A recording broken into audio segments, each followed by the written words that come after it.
বিনা প্রতিদ্বন্দ্বিতায় আবারও ক্রিকেট বোর্ডের সভাপতি আমিনুল ইসলাম তামিম সহ ৩৩ ক্লাবের ভোট বর্জন।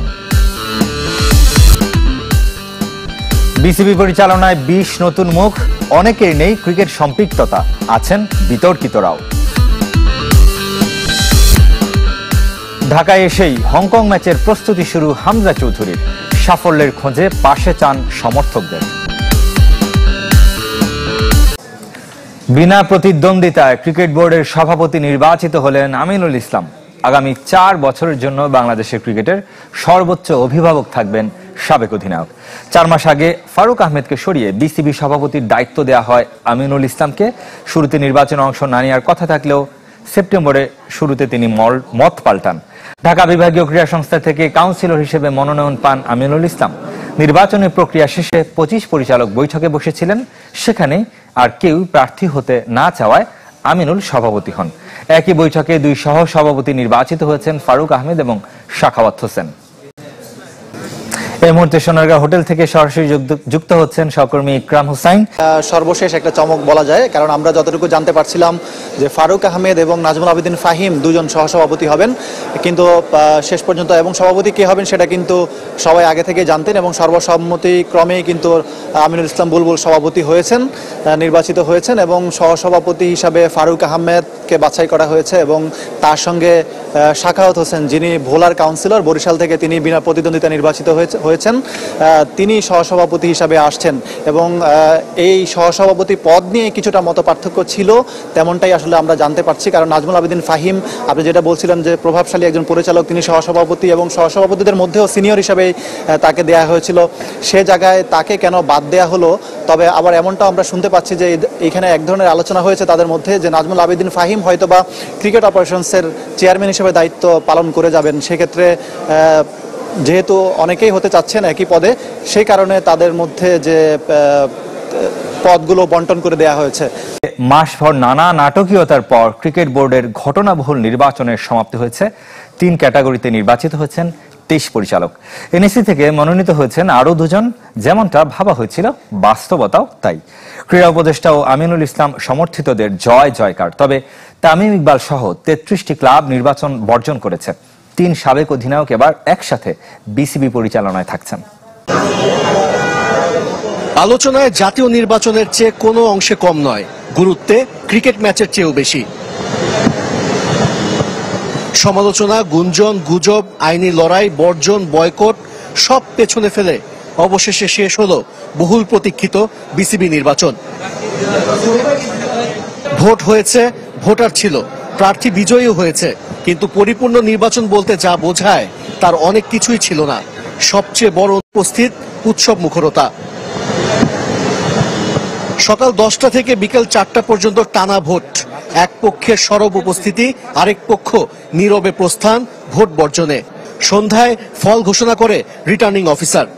ঢাকা বিভাগে মোট ভোটার ছিলেন 17 জন। 3 জন পদপ্রার্থীর মধ্যে মোহাম্মদ আমিনুল ইসলাম, উনি মোট ভোট পেয়েছেন 15টি। যেমনটা অনুমেয় ছিল, ছড়িয়ে পড়েছিল বিজয়ী পরিচালকদের তালিকা, তারাই নির্বাচিত হয়েছেন। জেলা ও বিভাগ থেকে আমিনুল ইসলাম ও নাজমুল আবেদিনকে কোনো কষ্ট করতে হয়নি।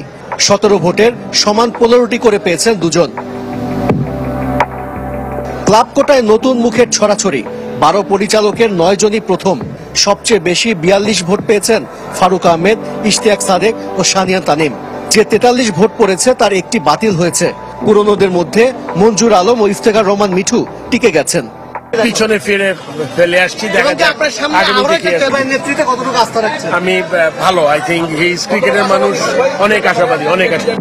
তবে ক্লাবের বড় একটা অংশ নির্বাচন বর্জন করেছে। 76 কাউন্সিলরের মধ্যে 33 ক্লাব ভোট দেয়নি। গুঞ্জনের মধ্যে তামিম ইকবাল সামাজিক যোগাযোগ মাধ্যমে স্ট্যাটাস দিয়ে ভোট না দেওয়ার কথা স্পষ্ট করেছেন। যতটুকু প্রতিদ্বন্দ্বিতা তার পুরোটাই ক্যাটাগরি 3-এ। অবশ্য ফল এক পেশে। সাবেক অধিনায়ক খালেদ মাসুদ পাইলট 35-7 ভোটে হারিয়েছেন সাবেক ক্রিকেটার দেবব্রত পালকে। হেরে গিয়ে প্রভাবিত নির্বাচনের অভিযোগ দেবব্রতর। নির্বাচনের ফলাফল হয়েছে সেটা সম্পূর্ণ প্রভাবিত। আপনারা জানেন ইতিমধ্যেই তারা প্রায় 23টা 24টা 25টার মধ্যে পেয়ে গিয়েছে একটি প্যানেল, যারা এই সরকারের সঙ্গে ঘনিষ্ঠভাবে যুক্ত। জাতীয় ক্রীড়া পরিষদ থেকেও অখ্যাত ইশফাক আহসান ও ফয়সাল আশিককে পরিচালক করা হয়েছে। বিসিবির 25 পরিচালকের 20 জন প্রথমবার দায়িত্ব নেওয়ার অপেক্ষায়। তবে ক্রিকেট বোর্ড পরিচালক হলেও অনেকের ক্রিকেট সংশ্লিষ্টতা নিয়ে আছে প্রশ্ন। এমনকি রাজনৈতিকভাবেও বিতর্কিত ব্যক্তিদের জায়গা পাওয়ার অভিযোগ আছে। ব্যানার চেনা মুখ কয়েকজন, অচেনার সংখ্যাই বেশি। তারাই ক্রিকেট বোর্ডের নির্বাচিত পরিচালক। কোনো অঘটন না হলে আগামী 4 বছর যাদের হাতে থাকবে দেশের ক্রিকেট। 3 ক্যাটাগরি থেকে নির্বাচিত 23 আর সরকার মনোনীত 2 জন সহ 25 পরিচালকের 20 জন প্রথমবার ক্রিকেট বোর্ডের পরিচালনা পর্ষদে। বাকি 5-এর 3 জনের অভিজ্ঞতা কয়েক মাস থেকে 1 বছর। ফারুক আহমেদ বছর পেরোনোর আগেই বিদায় নিয়েছিলেন, নাজমুল আবিদিন 1 বছর পূর্ণ করেছেন, আর আমিনুল ইসলাম 4 মাস পেরিয়ে নতুন শুরুর অপেক্ষায়। আর যারা নতুন তাদের কয়েকজন ক্লাব ও ক্রিকেট বোর্ডের বিভিন্ন কমিটিতে কোনো না কোনো সময় থাকলেও আনকোড়া মুখেই বেশি। আমজাদ হোসেন, মুখলেসুর রহমান, হাসানুজ্জামান, মোকসেদুল কামাল, রাহাত শামস, শাখাওয়াত হোসেন নিজ নিজ ক্ষেত্রে সফল হলেও ক্রিকেটে দিতে হবে পরীক্ষা। বিপিএল সহ আর লোকাল যে ক্রিকেট যেগুলো আছে সেগুলোকে যদি আমরা প্যাট্রোনাইজ করতে পারি, সেগুলোকে যদি আমরা সুন্দরভাবে করতে পারি, তাহলে ক্রিকেটের প্রতি মানুষের আরো অনেক বেশি আস্থা তৈরি হবে। ইনশাল্লাহ আমরা যেভাবে আগে কাজ করে যাচ্ছিলাম, জাস্ট এখন সামনে আমরা ওইভাবে কাজ করব। সো মানে it's a big win for all of us. Cricket উন্নয়নে কাজ করতে চান, যে কোনো কমিটির দায়িত্ব পেলেই তাতে সফল হওয়ার চ্যালেঞ্জ তাদের। আমার ইচ্ছা অনুযায়ী যে ডিপার্টমেন্ট হবে এটা আসলে কোনো কথা না। আমার কাছে মনে হয় যে ওয়েল সুটেড এবং ওয়েল ফিটেড যেখানে হবে ওখানে আমার জায়গা পাওয়া উচিত। এটা তো আমার উপর ডিপেন্ড করে না, এখন বোর্ড আসবে, বোর্ড আমাকে যে কাজ দিবে আমি অবশ্যই গ্ল্যাডলি সেটাকে অ্যাকসেপ্ট করব। তবে পুরনো যে 2 জন, ইফতেখার রহমান মিঠু ও মঞ্জুর আলম, দুজনে নির্বাচন থেকে সরে দাঁড়ানোর ঘোষণা দিয়ে শেষ মুহূর্তে ইউটার্ন নিয়েছেন। কেন সেই ব্যাখ্যা তারাই দিয়েছেন।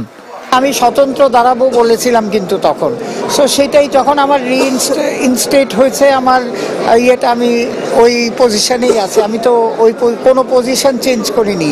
প্রেসিডেন্ট বলেছেন সকলের জন্য দ্বার উন্মুক্ত, কারণ এটা সকলেরই প্ল্যাটফর্ম। হয়তো কোনো মান অভিমান থাকতে পারে, সেটি আমার মনে হয় উনি উদ্যোগ নিলে সবাই মিলে আমরা চেষ্টা করব সবার আগে ক্রিকেট। জাতীয় ক্রীড়া পরিষদ থেকে মনোনীত ইশফাক আহসানকে নিয়েও বিতর্ক কম নয়। আওয়ামী লীগ থেকে হতে চেয়েছিলেন সংসদ সদস্য। নির্বাচন শেষ হলেও ক্রিকেট বোর্ড নির্বাচন নিয়ে অভিযোগ আর আপত্তি যেন শেষ হচ্ছে না। গুলশান এভিনিউ থেকে আব্দুর রশিদ নামের এক ব্যক্তি দুদকে তদন্তের আবেদন করেছেন। বিসিবি নির্বাচনকে ঘিরে দুর্নীতির অভিযোগ তার, আর্থিক লেনদেন, রাতের ভোট আয়োজন সহ আগে থেকে পরিচালক চূড়ান্ত করে রাখার মতো নানা অনিয়মের কথা বলেছেন লিখিত চিঠিতে। এর আগে ক্রিকেট বোর্ড নির্বাচন নিয়ে আদালতে রিট হচ্ছে। প্রধান উপদেষ্টার কাছেও নির্বাচন নিয়ে স্মারকলিপি দিয়েছেন ক্লাব কর্মকর্তারা।